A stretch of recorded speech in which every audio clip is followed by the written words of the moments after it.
Bueno, previamente hemos mencionado que por gravimetría de precipitación nosotros podemos tener precipitados de diferentes tamaños.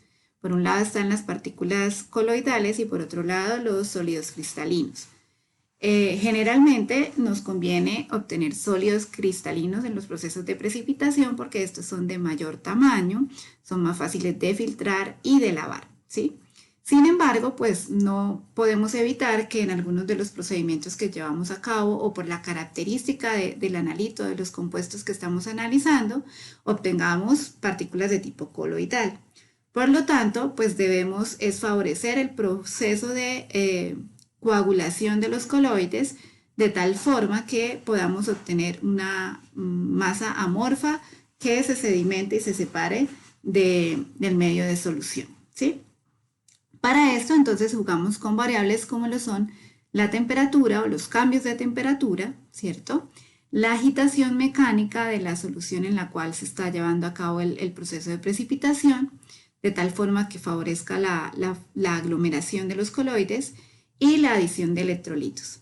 ¿Por qué hablamos aquí de electrolitos? Bueno, en general las partículas coloides o las partículas coloides se comportan como electrolitos.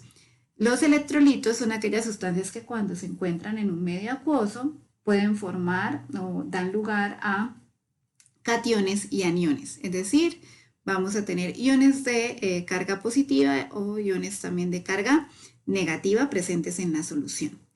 Entonces, muchas veces esa aglomeración, si nosotros, por ejemplo, tenemos partículas coloidales que sean de carga positiva, nosotros podemos favorecer la aglomeración de estas partículas usando electrolitos que sean de carga negativa. De esta forma se favorecen interacciones electrostáticas de atracción, porque recordemos que cargas opuestas se atraen, mientras que cargas del mismo tipo van a tener interacciones de repulsión. Entonces, la adición de electrolitos puede favorecer la interacción entre las partículas coloidales que nosotros tenemos en el medio de solución. Esto hace entonces que las partículas al interactuar o al atraerse pues vayan formando aglomerados grandes. Al final pues ese aglomerado va a tener una carga superficial dependiendo de los iones que se encuentren de forma más externa en la masa amorfa que se está formando.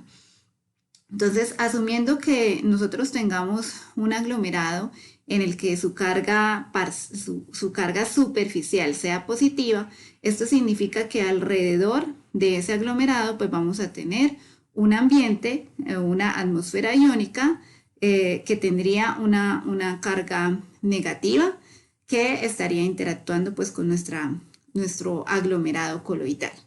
En la medida que ese coágulo se vaya haciendo más grande o vaya creciendo, va a disminuir su solubilidad en el medio y esto va a favorecer su precipitación. ¿Listo? Por otra parte, algo que debemos tener cuidado después de que nosotros obtenemos nuestro coágulo o nuestra masa amorfa de las partículas coloidales, es importante tener cuidado en el proceso de lavado, ¿cierto? Porque generalmente en el proceso de lavado lo que puede ocurrir es algo que denominamos peptización.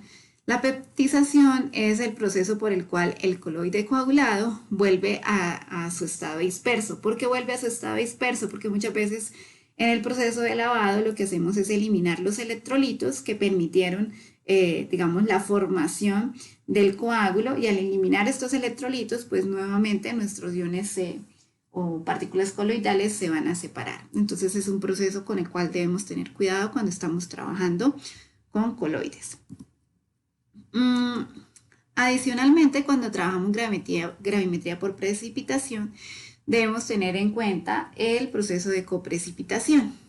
Este hace referencia a que algunos compuestos que normalmente son solubles en el medio donde se está llevando a cabo la precipitación terminan siendo retirados de esta solución porque se integran en el precipitado que nosotros estamos aislando, ¿sí? Eso es lo que llamamos coprecipitación. A la final, entonces, este proceso de coprecipitación termina estando asociado con impurezas en nuestros precipitados. Estas impurezas pueden ser de dos tipos, adsorbidas o absorbidas. Las impurezas absorbidas con D hacen referencia a aquellos compuestos, ¿cierto?, que se terminan uniendo o interaccionan con la superficie de nuestro precipitado, ¿sí? Y pues al interaccionar con la superficie del precipitado, pues se van a separar de la solución. Si las interacciones que se favorecen son las que están ocurriendo con el precipitado y no con el medio de la solución. Por otro lado, tenemos las impurezas absorbidas con B.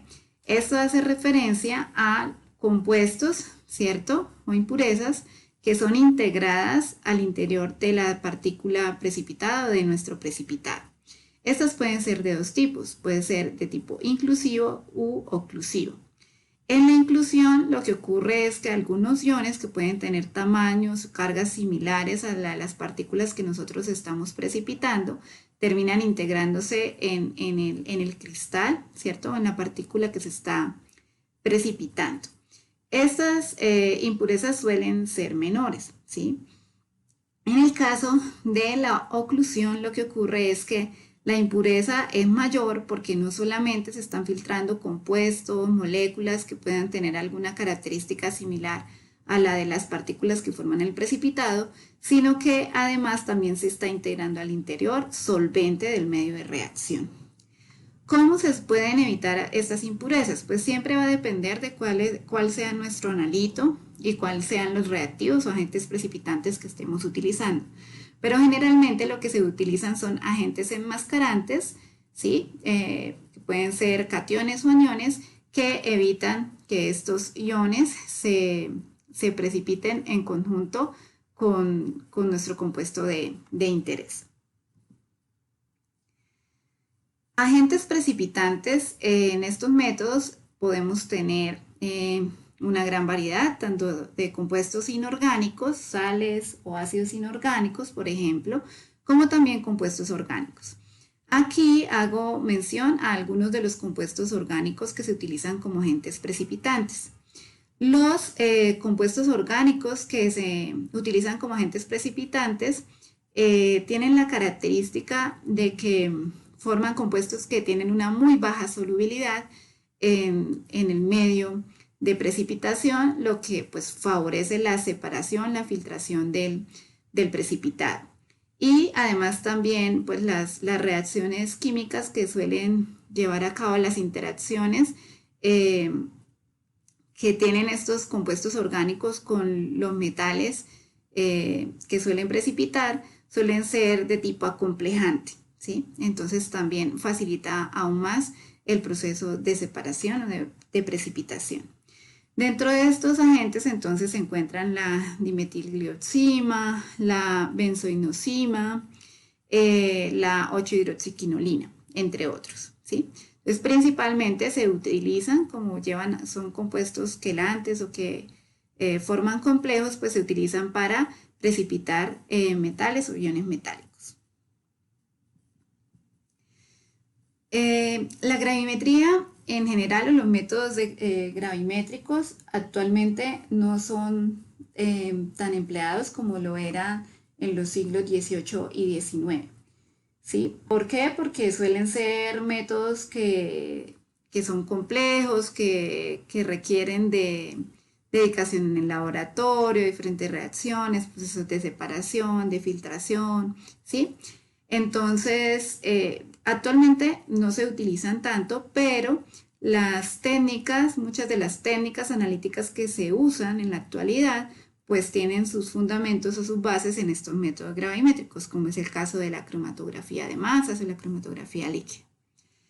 Dentro de los análisis gravimétricos pues más comunes que actualmente se pueden seguir implementando, ¿cierto? Pues por la simplicidad en el sentido de los recursos que se requieren para realizarlo, pueden ser análisis gravimétricos para obtener información de átomos como el hierro, aluminio, calcio, magnesio, zinc, bario, plata y níquel, ¿sí? Son los más comunes.